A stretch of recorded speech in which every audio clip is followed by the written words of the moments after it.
This is a magnificent victory for the American people that will allow us to make America great again.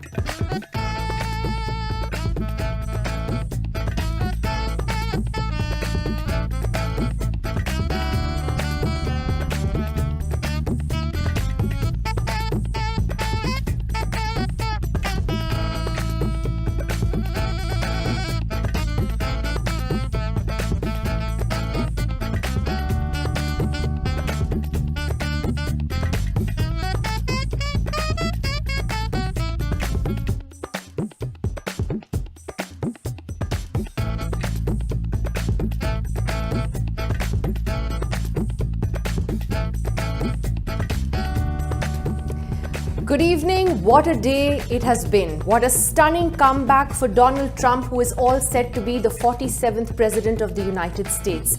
Here was a man who is a convicted felon, whose presidency was defined by chaos, not adhering to rules, questioning the very values that America stands for, its democracy, his misogyny, his bigotry, his racism, and yet here he is registering an emphatic victory in the presidential elections. Not just that, the Republicans are all set to possibly take over the House of Representatives. They're already in control of the Senate after a gap of 4 years.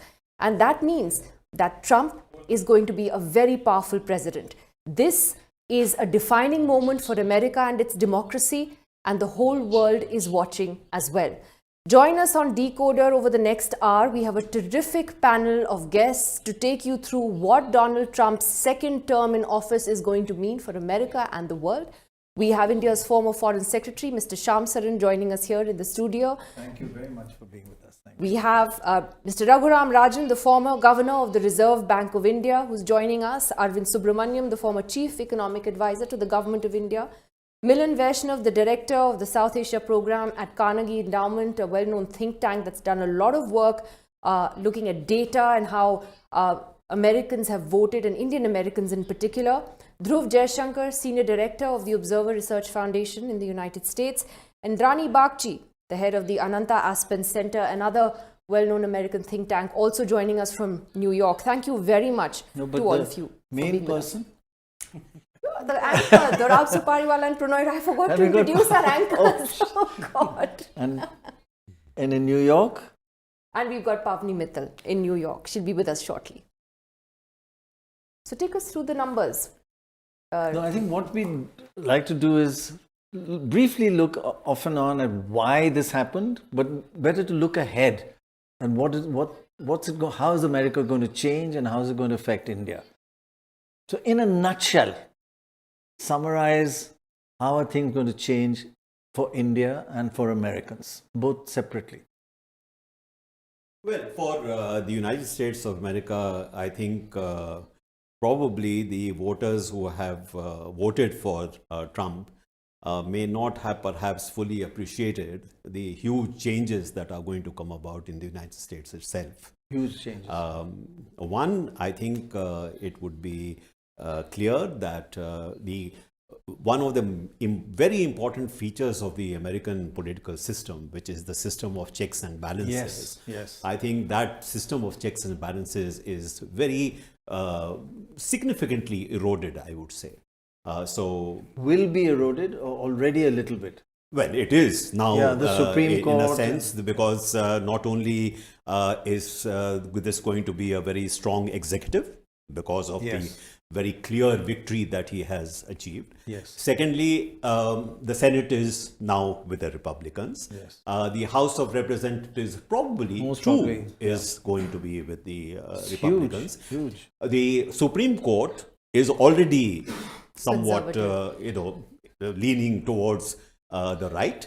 And during this particular Trump presidency, it will probably move even further to the right. He'll appoint some more very conservative, judges. Judges. So, in a sense, he certainly has the potential to deliver virtually on every particular item on his agenda. So the normal checks and balances, which has been such an important feature of the US political system, that potentially could very dramatically That's a change. huge implication, Yes. actually. So- So one other aspect on that checks and balances, the media. We saw Jeff Bezos saying he will not, Washington Post will not endorse Trump, will not endorse Harris or anybody. Any candidate. First time they've ever done that because he's got other businesses. And there are, much of the media owners have other businesses. Sure. So I think And even Trump has already said, we'll close you down, we'll make sure you're, out of business. Right. Yeah. The other thing is that, of course, as you said, that the liberal press in the US, which is so strong and which is so influential, will certainly find its wings clipped somewhat. And the other aspect, which perhaps is also very important, is that a lot of the big business in the US are probably going to be much more influential than they have been. So take the role of Elon Musk. Yes, huge. He's probably going to be a very, very important player. Trump in made a this. point to thank him in his victory speech. Yeah, right. It was And, quite significant. there is talk about, for example, he even being considered for US Treasury Secretary. Which may not come about, but I'm just saying that the role of the very big and very influential pro-Republican businessman is going to be much greater than we have seen. Also, in Mr. the Saran, past. the policies that affect the people who have voted for him, child tax credit, Medicare, all those also could be under threat.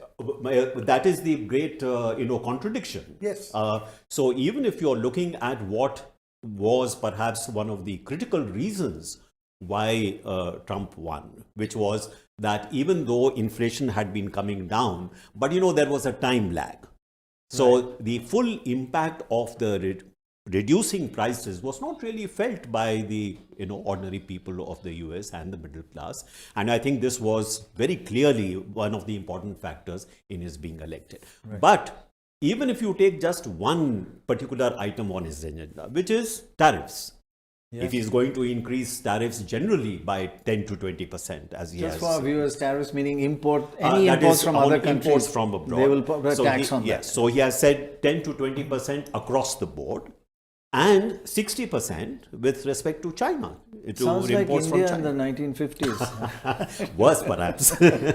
But here's the thing, because we were asking you about the impact on India. There was this conventional wisdom that the Republicans are better for India, and yet when you look at Trump's stated agenda when it comes to, for example, tariffs, or the fact that he clamped down on H-1B visas that gave Indian techies in particular the chance to live and work in the US, it actually contradicts that whole perception or that narrative that he would necessarily be better for India.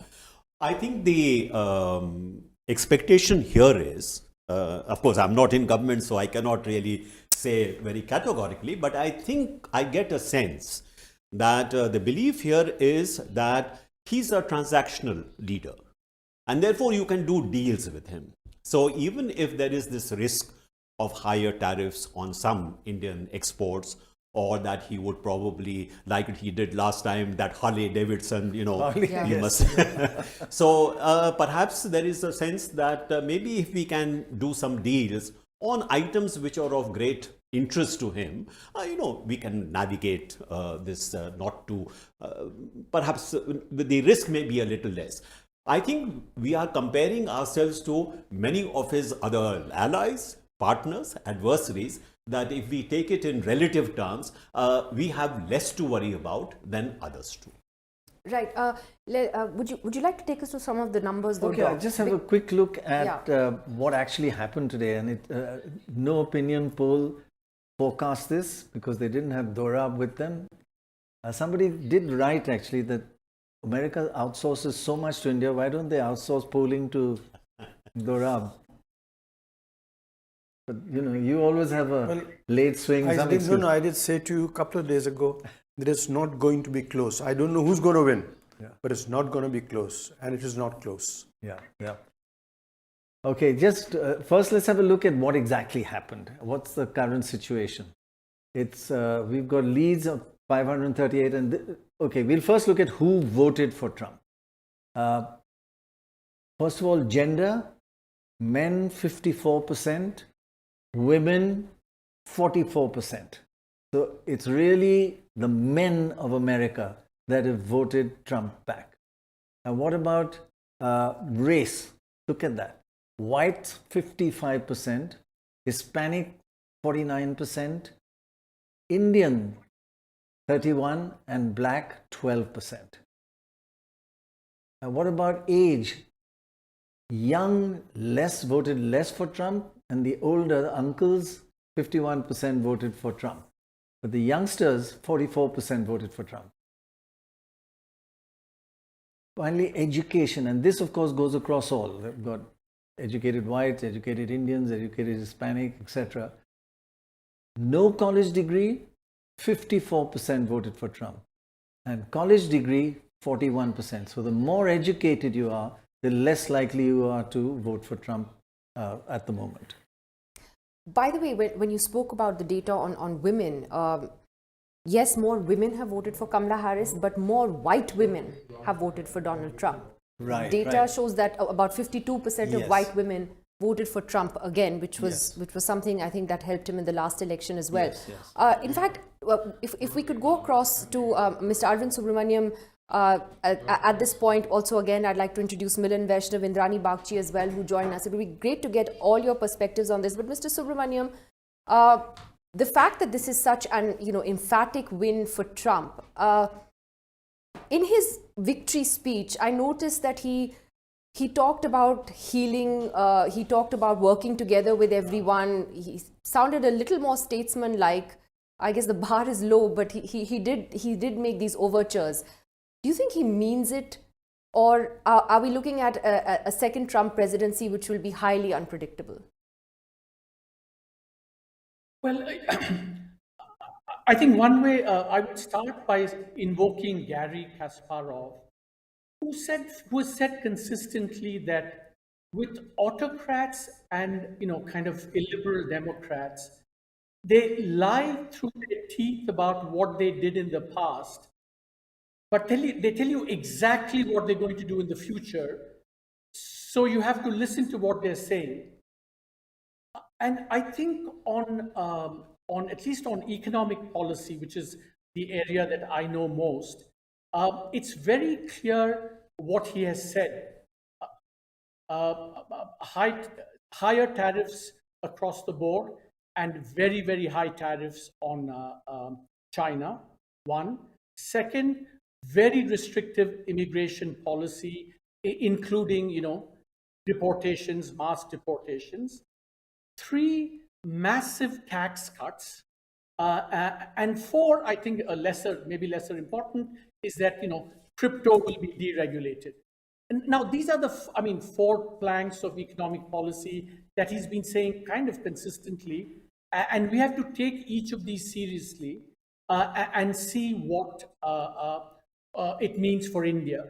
See, on this statesman-like thing, that's such an aberration from all that he stands for and all that he has said in the past, that, I would like to reserve my skepticism and change that when I see more evidence to that effect. Right. Milan Vaishnav, the fact that Trump has got votes from across different ethnic groups is another important factor in this election. So it's not just the white women, which in itself is fascinating in an election where abortion was such a big issue, but not just the white women. Of course, most African Americans have voted for Kamala Harris, but data shows that this time Trump, his support among Black American men went up.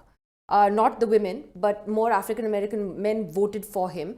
And Latino men, again, a majority of them, more than 50%, I think it's around 54%, also voted for Trump. It's interesting that, and this comes after that controversy, if you remember, at Madison Square Garden, where a comedian who was speaking in his support called Puerto Rico a pile of garbage, and everyone thought that, well, maybe this is going to hurt those Latinos who support him, but it hasn't. What explains this phenomenon? I think I should first say that the recriminations have already started within the Democratic Party in terms of what went wrong, right? So people saying, shouldn't Biden have withdrawn earlier?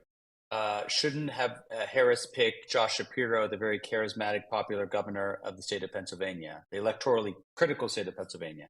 Shouldn't Harris have found a way to maybe divorce herself or create separation between her and the president when it comes to Gaza? These are all good questions, and I think we'll hear many answers to them and many more questions. But they're kind of strike me as besides the point, right? Because the shift was so broad and so wide towards Harris that these micro explanations really don't get us very far, right? Just to pick up, Nidhi, on your point, if you look at the demographic data we have from the exit polls, there are only two demographic groups which clearly voted more for Harris than they did for Biden in 2020. That was people above the age of 65 and white college-educated women, right? Virtually everybody else, white, non-college educated women, men, people of different racial, ethnic minorities, Asians, Blacks, Hispanics, young people, you name it, the swing was in the other direction, right? You started by asking, so why, right? I mean, I think there's sort of three big explanations. Milan, sorry, Prannoy here. Sorry, just to interrupt, before you go into that, I want to show some of the excellent work you've done. I listened to that long lecture you and your team did a presentation about a week ago on Indian Americans. You've done a survey, the Carnegie Foundation, along with others, have done this survey. I'll just take three graphs from it, slightly simplified from your graphs, so please forgive me if they are not absolutely accurate. But Indian Americans are turning more and more Republican. In 2020 there were 22% support for Trump. Now it's 32% in just 4 years. Now moving on to, so that is quite a big increase in just.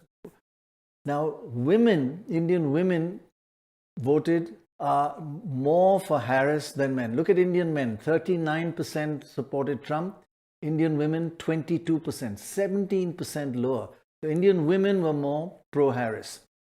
And finally, these are just summarizing of many of your wonderful graphs. This is very interesting.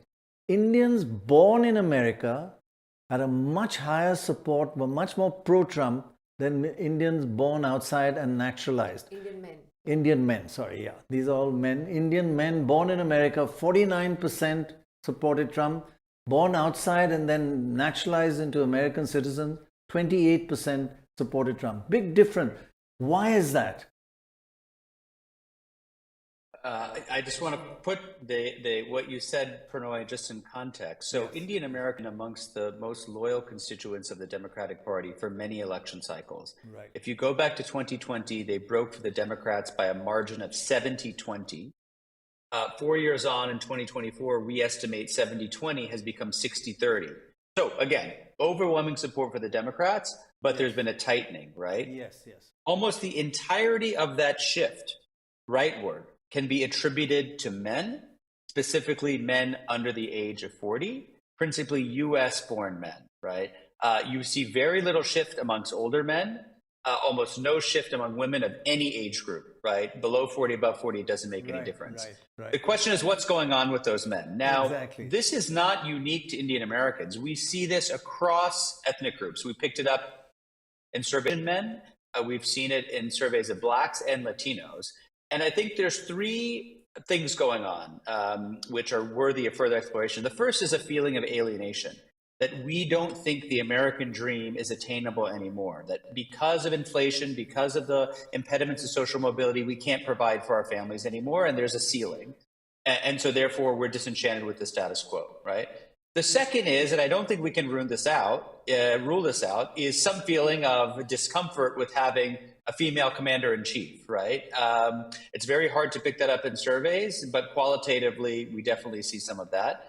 And last but not least, and I don't think this has been talked about enough, is younger men in America are living in a kind of information silo, right? The kind of information they're getting is coming from podcasts run by largely conservative men targeting them. People like Elon Musk, Andrew Tate, other kind of conservative icons have become icons for this group. And so they're not necessarily getting their news from NPR, the New York Times, the Wall Street Journal, so on and so forth, right? So I think this too is having an impact on Indian American men. May I ask a question? You know, the Indians who are born there come in a household where the households are very rich. I mean, the per capita income is very much higher. The ones who are born in India come from more modest households, the ones who are born in India. Does that mean that as the rich overall support Republicans more, there is a possibility that these Indians, because they're relatively better off, have now abandoned what their parents thought and what the way the parents voted and are voting differently? Yeah, good point actually. And Milan, I think you and your team use the phrase, uncles from India are fine. It's the kids like you. It's the ABCDs that are a problem. Yes. ABCDs. You weren't confused, Desi. Yeah. That was too confusing. But uncles are fine.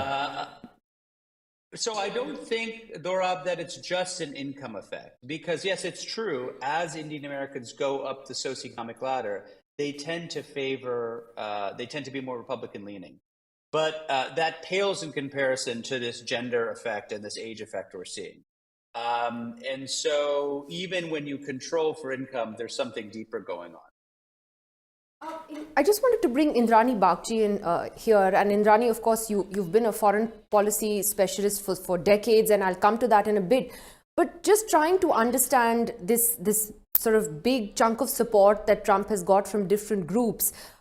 What is the message, in a sense, for the Democrats from this verdict today, and for the liberal elite? Because clearly there is something bigger that's going on. It's not, I don't think you can just explain Kamala Harris's loss in terms of gender alone. What do you think that bigger thing is? Well, I'd say if there is a liberal elite, there is also a conservative elite. And that conservative elite obviously has spoken. It would be misleading to believe that gender was the primary issue in this election. It wasn't. It was the economy and it was immigration. From everything that we've read and heard, these have resonated with people, even non-traditional voters of the Republican Party. And I think we should not minimize the impact of these two issues. The political message that Trump had was much more compelling than the political message that Harris came with. The last thing I would say is Harris she held the anti-incumbency of the Biden administration. I think Mr. Saran mentioned that even though the economy was doing well, at the supermarket, people didn't feel that. That went against Biden. I don't know if you saw this recent poll by CNN, which showed a sort of brutal sort of rejection of Biden.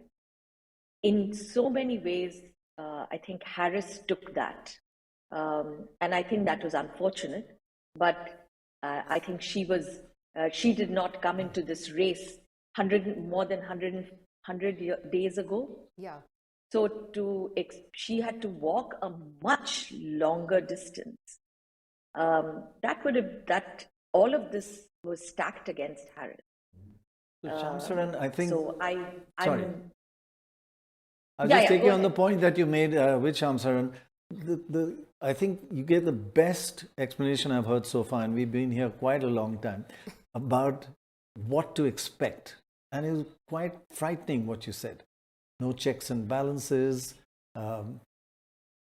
How unreliable is this going to be? And we can't predict what's going to happen? It was always clear that a Trump presidency would mean greater uncertainty. And I think what you are going to see now is even greater uncertainty than was anticipated.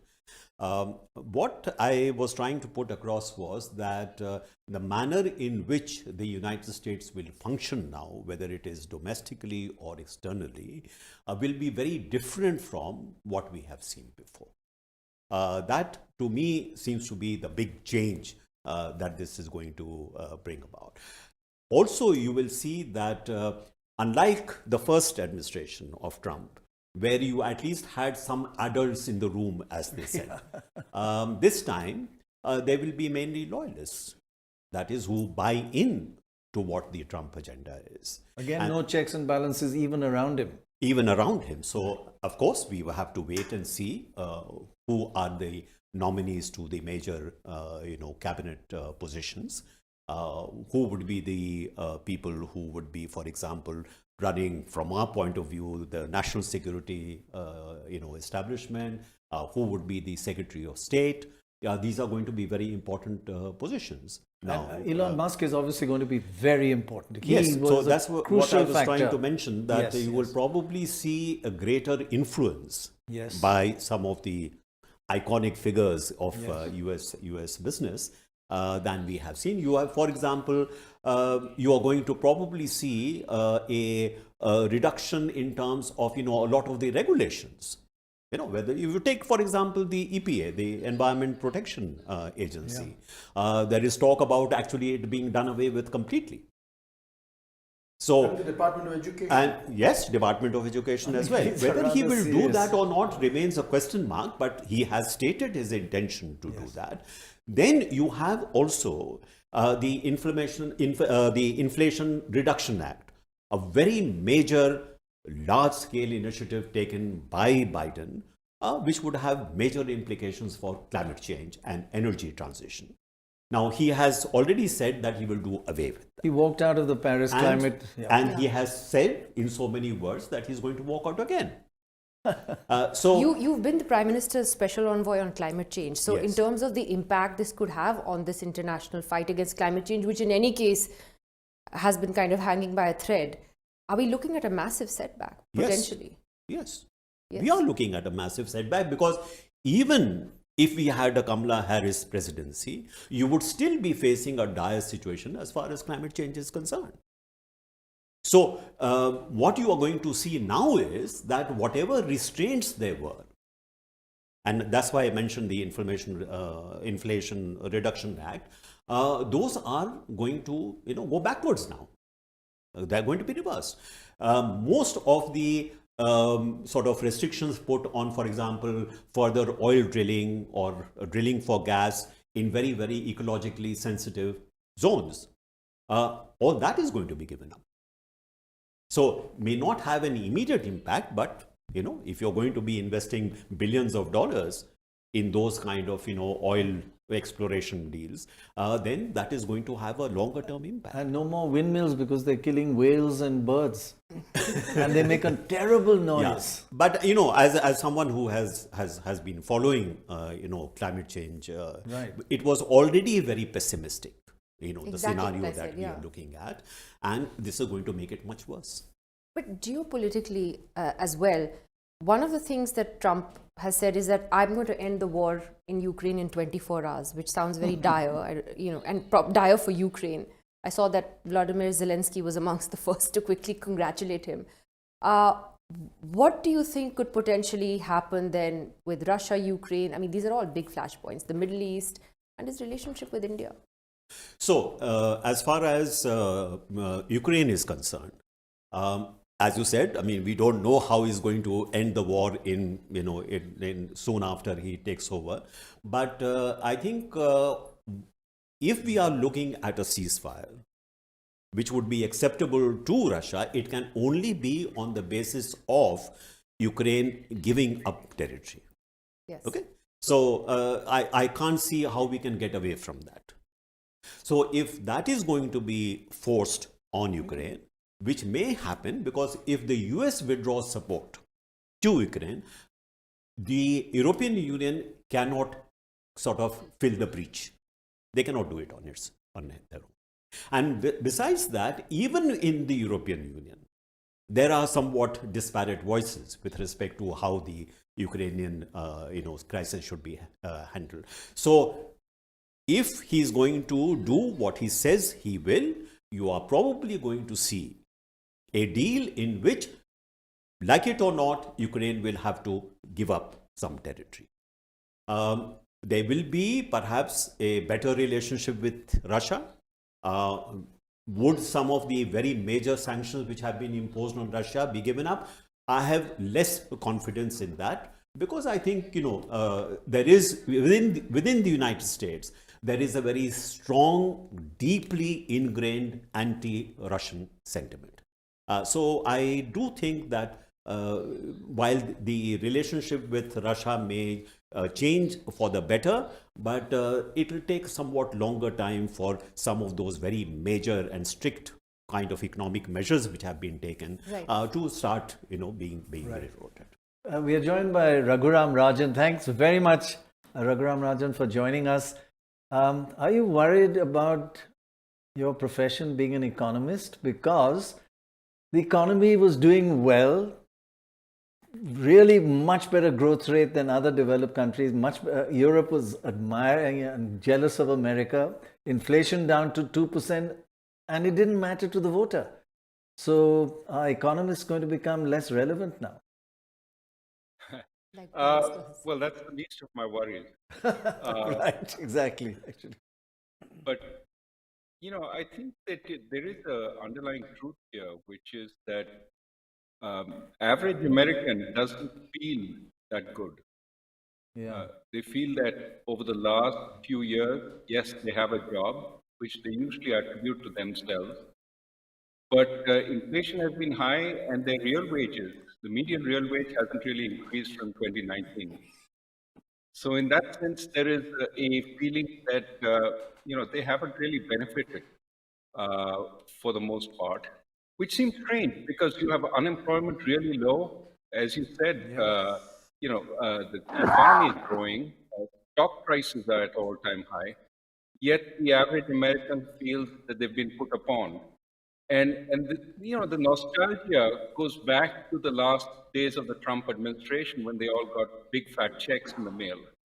And it seems as if, we were really better then because we had low credit card outstandings. We, had plenty of money, and they attribute it all to Trump. So, I mean, these are simplistic observations. Obviously, there's a lot else going on, but I do think the point you're making is a good one, that somehow all this growth hasn't percolated to the average American. One point that Ruchir Sharma has just written a paper, the article in the Financial Times, saying that yes, the growth rate has been good, the inflation is down, but most of the benefits have gone to the the richer, middle class and richer section. The poorer half of America has really not benefited. And that's why maybe that the poorer income, the less educated have voted for Trump. Is that a possibility as well?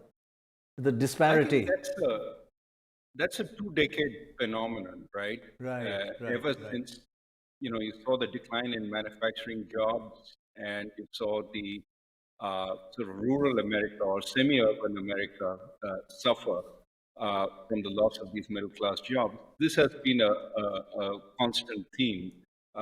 If you remember, Angus Deaton wrote about the deaths of despair. The problem, I think, however, is that in the last year or two, you're seeing actually the lower middle-class American do a little better. Wages are exceeding inflation. They're sort of all, anyone who wants a job has a job.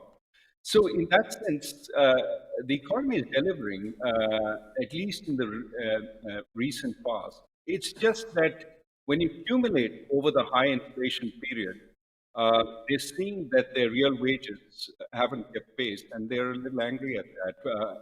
Probably some nostalgia. This was a big theme in the Trump campaign. Were you better off 4 years ago? And there is a nostalgia for the period when they're locked in at home but have plenty of money and they can buy stuff. And maybe some of that is at play. Isn't there then a surprise that people who are doing badly are voting for somebody who's promising more tax cuts for the rich. I mean, is there some irony there, or some inability on the part of some people to understand why, you're voting for a guy who's certainly going to spend more on defense? I mean, the Senate Armed Forces man is going to be very right-wing. I mean, he's going to give tax cuts. Now, in fact, Goldman Sachs says that his plan will increase deficit significantly. So more inflation. So what is it that's making the relatively less well-off vote so strongly for Trump? The cynical view is that they haven't added up the plans. Each one sees a little bit of it. A lot of them see a quote-unquote successful businessman accompanied by the richest man in the world, Elon Musk. And they think somehow the policies will work out. Again, nostalgia for the past, and they're quite willing to overlook the aspects that don't gel with their view, saying, oh, he won't do that. So when you think, for example, about tariff, the immediate effect of 20% across the board tariff, as well as the 60% tariff on China, admittedly, some of these cannot be actually implemented. Some of them will be unwound in negotiations.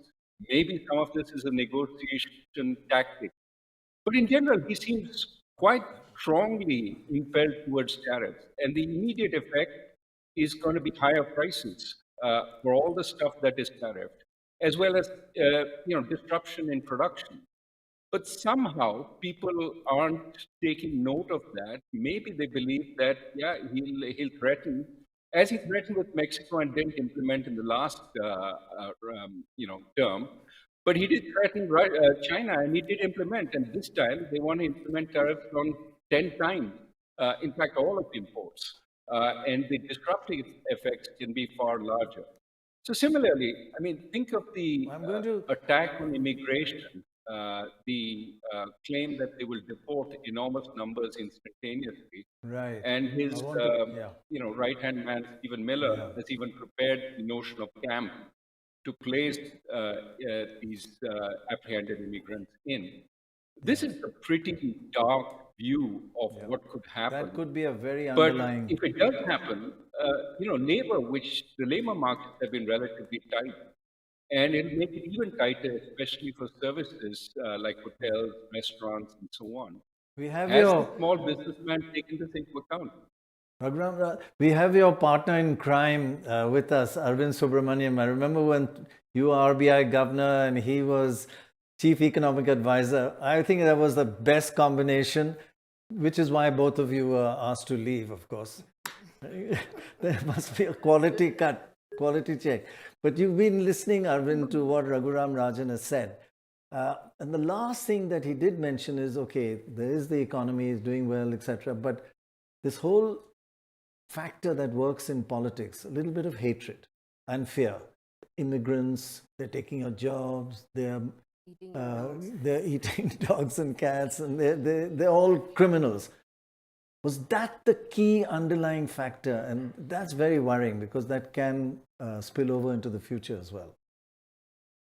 Yeah, I think that, just relating it to the discussion we've just been having, I think any kind of economic explanation of the Trump phenomenon only takes you thus far for two reasons. One, apart from inflation, the economy has been doing very well, including, wages at the bottom, real wages, full employment, and so on. And in a comparative sense, the American economy is, still the land of innovation and opportunity compared to Europe, Germany, and China. So I think that cannot be a full explanation. And the second reason is what I think Millen also said, that, across the board, we're seeing young men voting for things. So there is a kind of identity-related explanation, which I think is very important. And that's where this, demonizing the foreigner, whether it be Mexican immigrants taking your jobs, Haitian immigrants eating dogs, or the Chinese taking away our jobs and, manufacturing jobs and running up this big surplus, which is impoverishing us. So that whole demonizing the other is a big part of the Trump appeal. And I think immigration and even trade, I would say, are kind of manifestations of that. And you remember, you see this happening not just in America, but also, somewhat more widely, that less educated people are turning to the right and more educated people are turning to the left, which also explains the rise of anti-immigration parties in Europe as well. So I think the Trump phenomenon is something about more than economics, much broader, and a big plank of it is identity related and demonizing the other. And that's where the fear, anxiety that you whip up seems to have a lot of purchase in today's American society.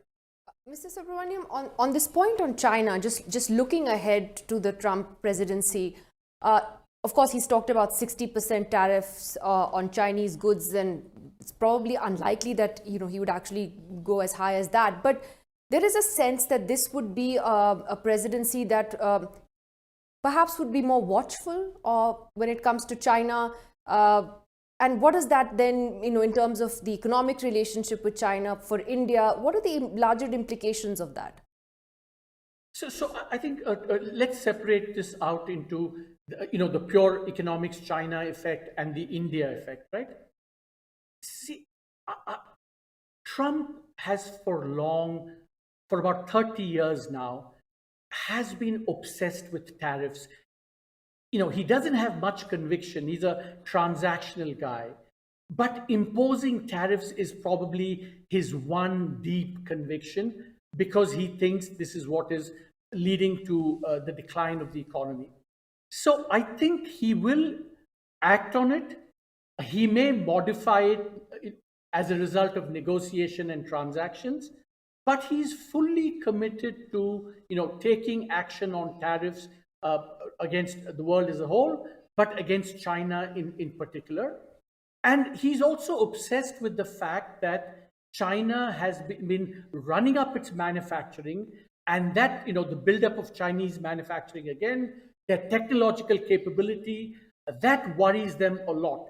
So I think that's going to be a big part of the agenda going forward. He's obsessed with Chinese economy and kind of success, and therefore tariffs will be used. Just want to bring the in impact India is actually a little bit more interesting than I think people realize. On the one hand, Sure, Shamsaran, we'll just come back to you on that, because he's mentioning demonizing. There was every speech was negative, a lot of hatred in it, and that unfortunately works in politics. So is this a global trend? I think Nidhi was saying this earlier today, that it's happening all over the world, this move to the right, legitimately through the ballot. There's a book called The Revenge of Power, which shows how autocrats are coming to power legitimately. They don't need the army and coups. They come through the ballot and then destroy most institutions. So they're becoming undemocratic democratically. Is this part of that general trend?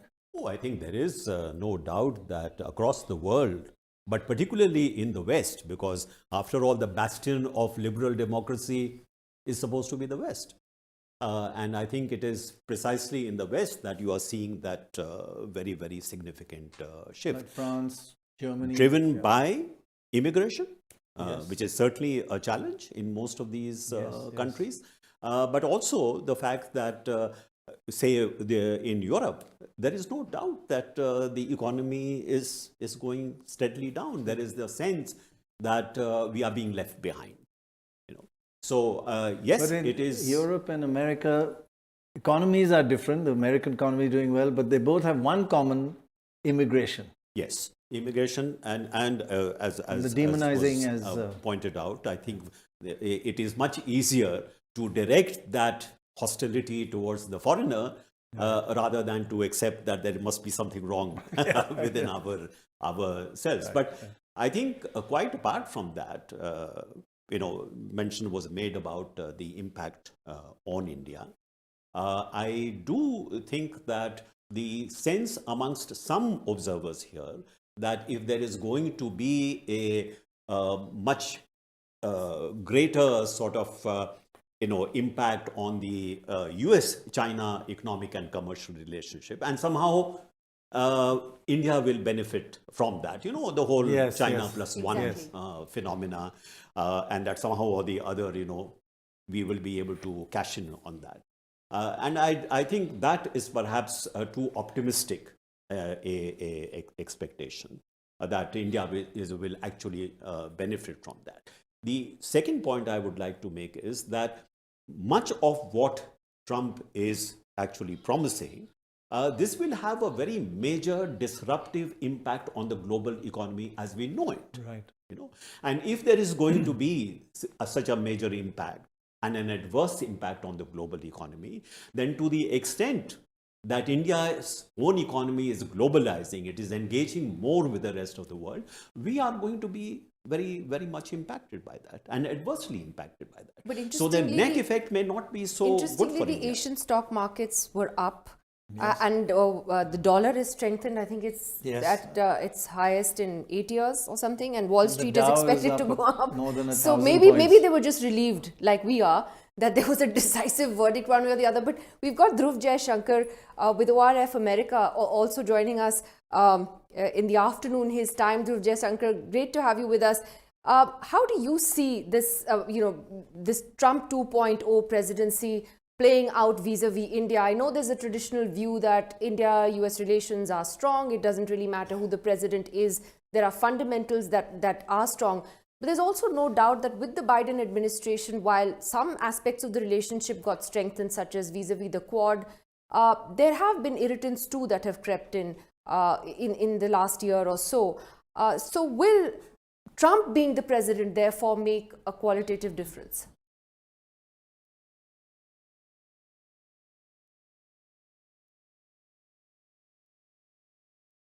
I think you're on mute, Dhruv. Sorry, we know that's the sort of Zoom era. Yeah, now we can. Yeah, we can Hello, hear can you you hear me now? Yes. No, I was enjoying the conversation earlier with Raghuram Rajan and Shamsaran and others. I think we're waking up in this morning. I was up very late at night following the results. I think the biggest surprise is less that Trump won, because I think that possibility had been on the cards for some time. I think it is the margin of victory. By latest count, he has about a 5 million vote lead in the popular vote. And again, now in the last 12 hours or so, we've had a lot of post facto explanations as to what went wrong for the Democrats. Arguably their worst showing in a major election since 2004, at least, if not going further.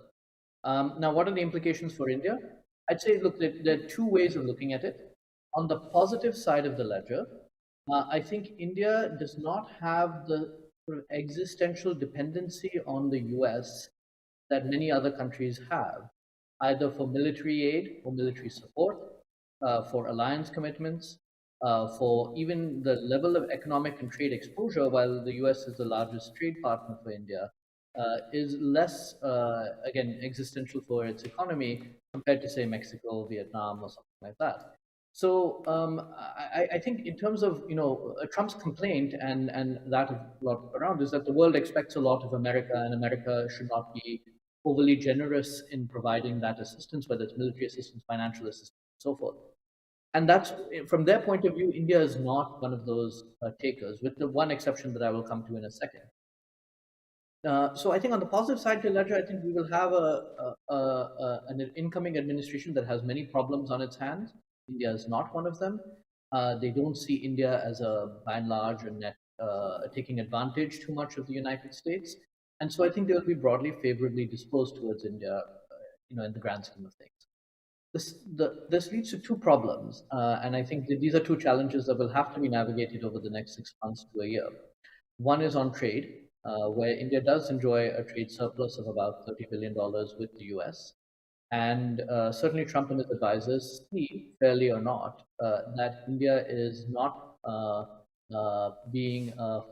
playing fairly in the global trading order, that it has gotten into Trump's head that India has very high tariffs and basically is not a fair trading partner. And so I expect we'll have some tensions over trade in the next few months. And the best case scenario is those are resolved with some sort of interim trade agreement. This was on the table, by the way, in 2020 when Trump visited India, something similar to that. So that I think is one issue that is potentially challenging for India. I just want to. The second will be on immigration. I just wanted to take up something. On visas, yeah. Dhruv, I just want to take up something that you mentioned and get a reaction and a comment from Raghuram Rajan. This 5% margin of victory, Trump has actually crossed 50% in terms of the vote, which is phenomenal. It hasn't happened since Bush in 2004 after 9/11.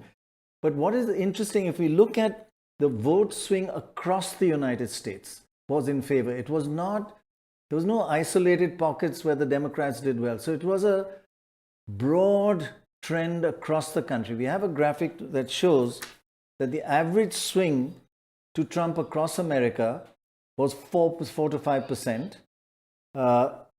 3% swing to Trump in Republican states. 3% swing to Trump in swing states, and a 6% swing to Trump in Democrat states. Now, you'd think that would make a big difference in how the Electoral College vote has switched. But just quick look, last graphic on how the Electoral College vote has changed. You'll see that it's in the swing states. If we just bring that graphic on, the leading so far versus 2020 elections.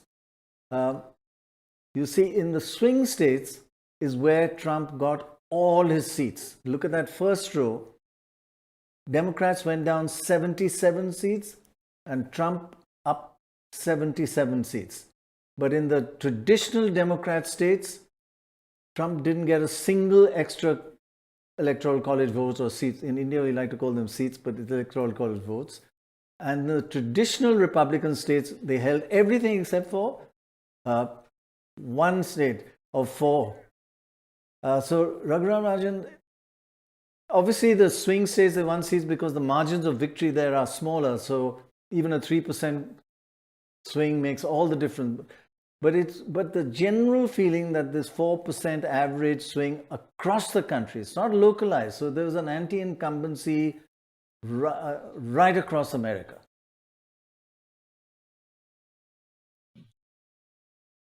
Yeah, I think what he's managed to do is, appeal to some of the minority groups that traditionally used to vote Democrat. Didn't make much of a difference in the traditional Democrat states, but it has made a difference in the swing states. So talk about Latinos, talk even about black men. Of course, we'll have to parse the election results more carefully over time to see which groups voted for him. But I think in this point that Arvind made about othering, he's sort of succeeded in othering the outsider immigrant while making the earlier immigrants sort of feel that he is on their side. And that's a very interesting political tactic. He's somehow brought them into the Republican camp in a way that they weren't before. And that may account for the big change that we see. Long-term political realignment in the American voting structure. May well be. But, one thing I would caution, again, Arvind said economics doesn't matter.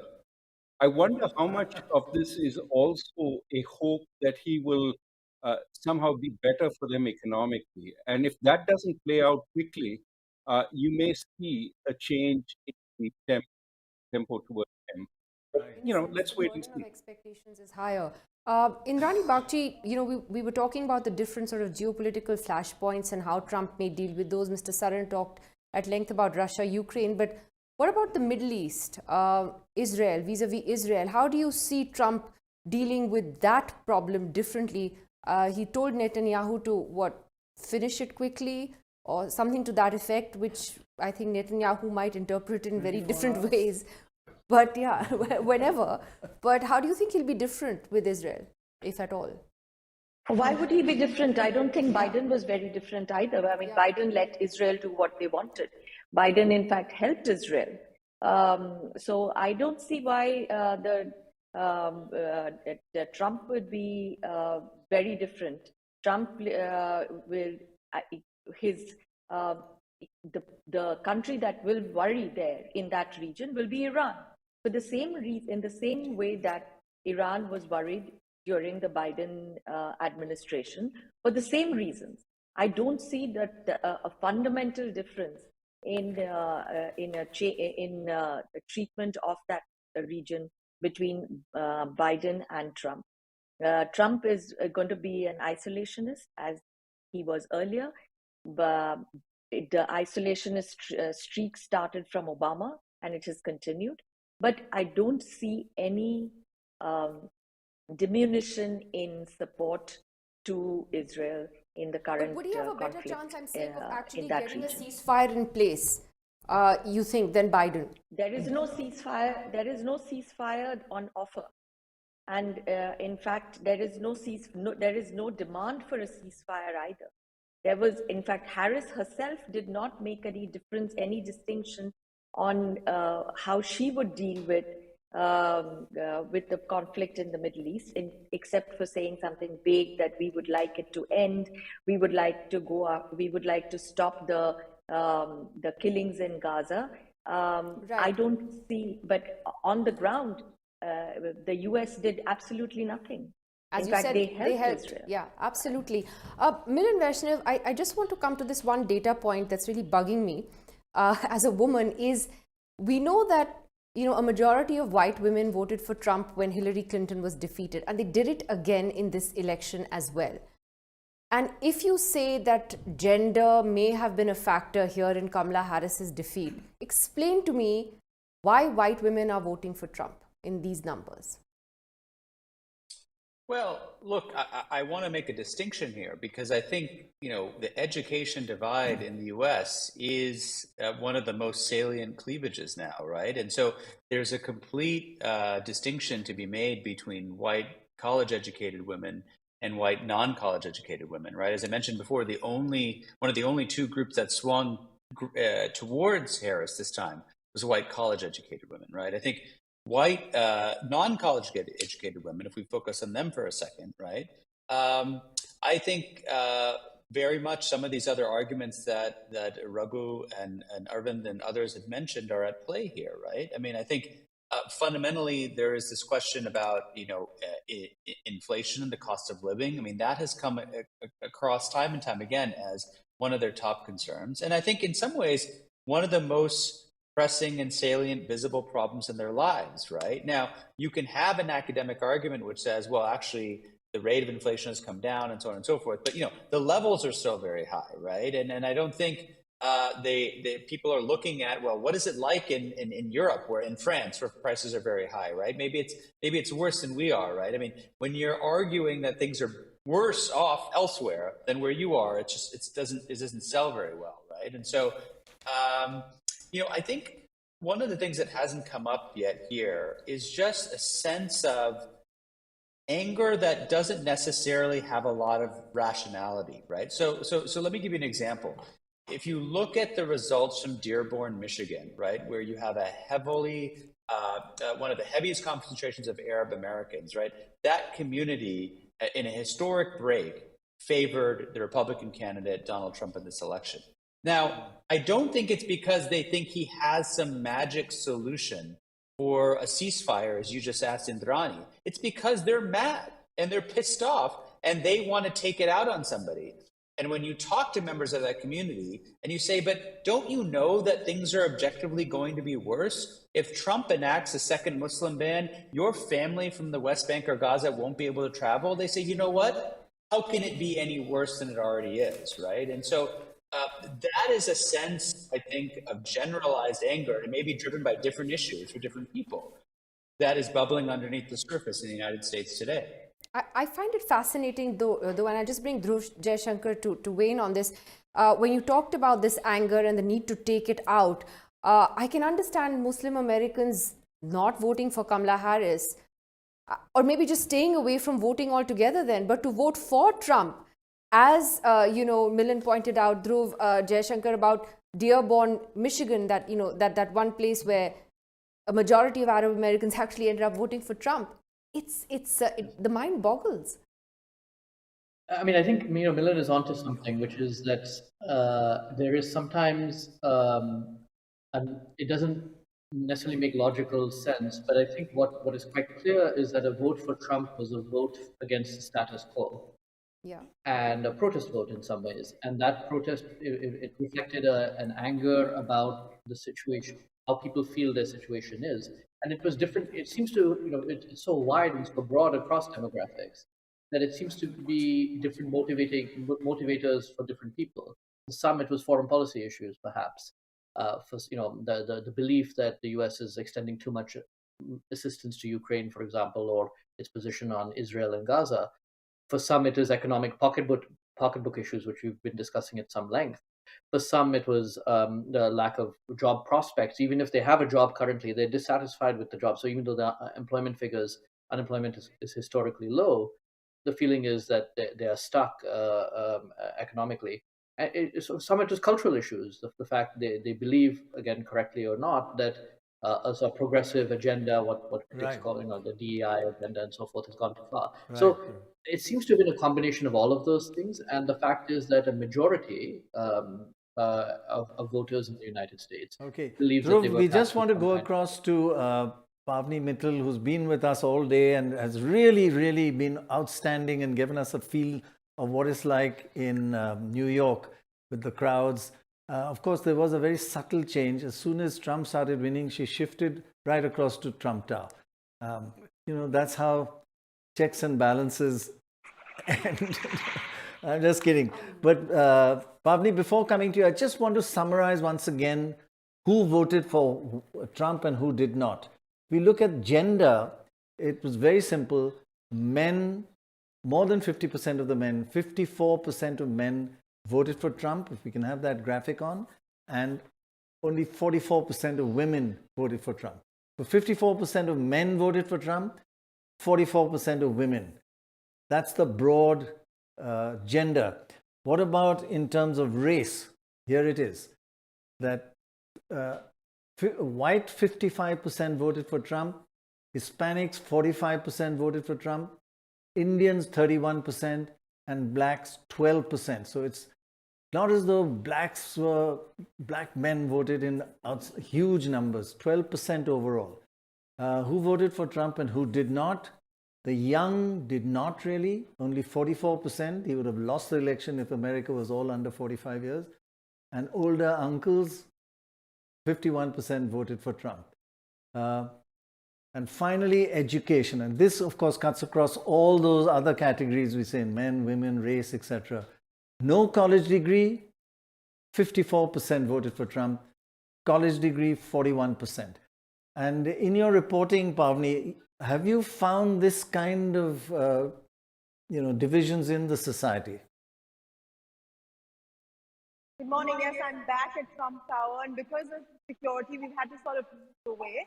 Now, coming to your question about the division, yes, we've seen that, in fact, this election has been sort of defined by that gender gap, where you've seen, especially among young voters, most women, move more liberal, and most men, and the percentage of men is slightly lower than that of women moving towards, liberal politics. A lot of men moving more towards the right. The big divide, and I know we've talked about race and we know we've talked about class, but education has become a big, big divider in American society. The other thing is, you had a small percentage of uncommitted voters. You mentioned Arab voters, in Dearborn. What's interesting is, and I've spoken to a lot of, Arab American voters over the course of the last few months, and for them, many of them have come out and described Joe Biden as Genocide Joe. They have been extremely angry with the war that has now expanded. Interestingly, it's important to also see that two Democrats who were very vocal against, Israel's actions in the Middle East, Ilhan Omar and Rashida Tlaib, they have actually won their seats. So the analysis is that Kamala Harris's inability to sort of break away from, what has been been America's policy towards Israel over the last year, and sort of come out and she's been rather shifty on this topic. Somewhere she will say, Israel has the right to defend itself and we will never pull back support.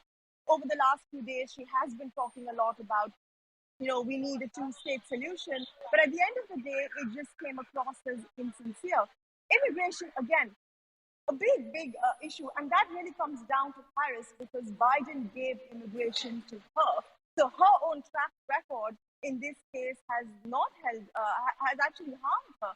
During Biden administration, immigration, especially migration from the southern border, has been at record highs. I also want to add, now when we speak of Indians and H-1Bs, let's also not forget that one of the largest groups, in fact, I think the third largest group of migrants at the southern border are coming from India.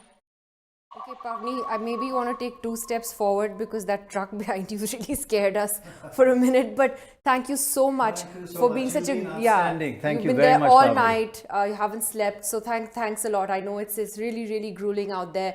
Quick last comments from our panelists. Raghuram Rajan, if there was one word that you would use to describe how you feel about a Trump presidency, what would that word be? Frightened? Hopeful? How and why? I think uncertainty.